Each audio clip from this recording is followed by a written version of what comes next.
Alhamdulillahi Rabbil Alamin. Assalamu alaikum wa rahmatullah. Le prophète sallallahu alayhi wa sallam nous dit dans un hadith rapporté par l'imam Muslim: Al-ibadatu fil harj ka hijrati ilayya. Le fait donc de se consacrer à l'adoration en situation de trouble, c'est comme faire une émigration avec moi.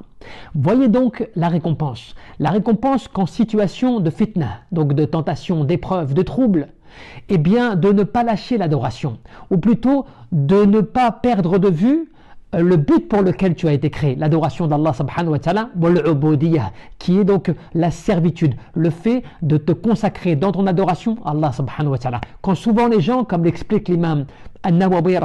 dans son sharh, dans son commentaire, que certes en général les gens sont perturbés, sont occupés, sont préoccupés par les troubles, les tentations, les épreuves, et donc ils ont tendance à délaisser, à se détacher un peu de l'adoration, alors que celui qui va justement dans ces situations se consacrer à l'adoration, voire même peut-être augmenter son adoration, donc celui-ci va tirer la récompense d'une émigration avec le prophète alayhi salatu wa salam. Et cela pour ce qui est de la récompense, donc du degré de récompense que cela prévaut quant au fait que le prophète alayhi salatu wa salam nous annonce cette bonne nouvelle, cette bonne récompense pour celui qui va patienter, qui va adorer Allah subhanahu wa ta'ala en toute situation, non pas simplement quand tout va bien et qu'il est à l'aise de tout, non au contraire, quand même il est dans des situations de trouble, de tentation, d'épreuve, eh bien il va patienter et il va continuer et persister dans l'adoration d'Allah subhanahu wa ta'ala. Cette adoration, comme le disaient les ulama, al-ibadah اسم جامع لكل ما يحب الله ويرضاه من الأقوال والأعمال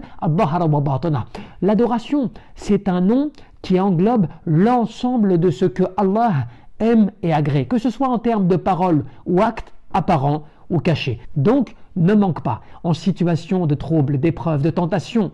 donc de fitna, que lorsque tu vois que cela est difficile parfois, eh bien de tenir bon, de t'accrocher à l'adoration, d'être proche d'Allah subhanahu wa ta'ala, car cela t'apportera la récompense d'une émigration avec le prophète alayhi salatu wa salam, et bien plus encore de t'élever en bienfait auprès d'Allah subhanahu wa ta'ala. Et cela est notre façon de penser, car il ne faut pas réagir sur la base des émotions, simplement des désirs et des passions, mais de réagir par rapport à ce qui nous est inculqué en termes d'adoration de la part d'Allah subhanahu wa ta'ala,